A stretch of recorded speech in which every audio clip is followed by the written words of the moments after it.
اگلا سوال کراچی سے محترمہ سائمہ صاحبہ نے کیا ہے، وہ پوچھتی ہیں کچھ احادیث کا مفہوم میں لکھتی ہوں یہاں، پھر ان کی روشنی میں جواب دیجئے گا۔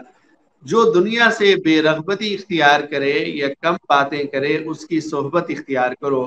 دوسری جگہ ہے جب آپ نے حضرت معاذ رضی اللہ تعالیٰ عنہ کو یمن کی طرف بھیجا تو نصیحت فرمائی آرام طلبی اور خوش عیشی سے بچنا، کیونکہ اللہ کے خاص بندے آرام طلب نہیں ہوتے۔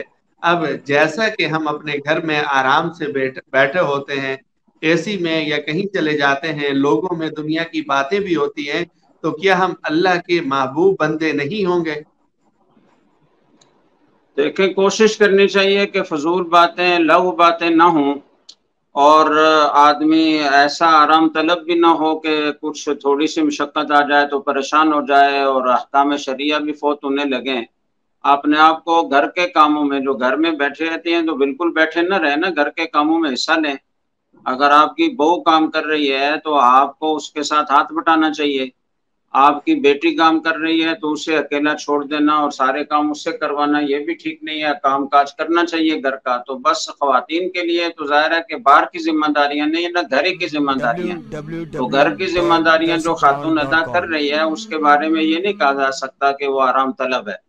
تو یہ ساری چیزیں مستحب درجے کی ہیں۔ ایسا نہیں ہے کہ کوئی اگر واقعتاً بیٹھا بھی رہے تو وہ گناہگار ہوگا، گناہگار نہیں ہوگا، لیکن یہ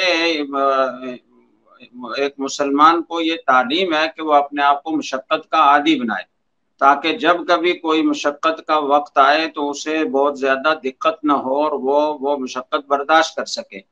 اسی طرح دنیا سے بے رغبتی اختیار کرنا یہ بھی مطلوب ہے، محمود ہے، لیکن اس کا یہ مطلب نہیں ہے کہ دنیا کی باتیں کرنا بالکل جائز ہی نہیں ہے۔ مباح باتیں جن میں کوئی نافرمانی نہ ہو، کسی کی دل آزاری نہ ہو، کسی کی غیبت نہ ہو، چغلی نہ ہو، جھوٹ نہ ہو، تو وہ مباح باتیں کرنا جائز ہے۔ لیکن فضول باتیں کرنے سے جتنا آدمی اپنے آپ کو بچا سکے اتنا بچنا چاہیے، یہ بہتر اور مستحب بات ہے۔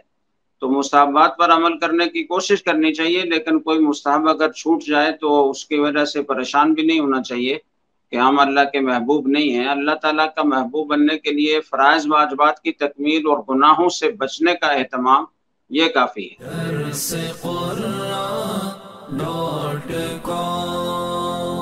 www.darsequran.com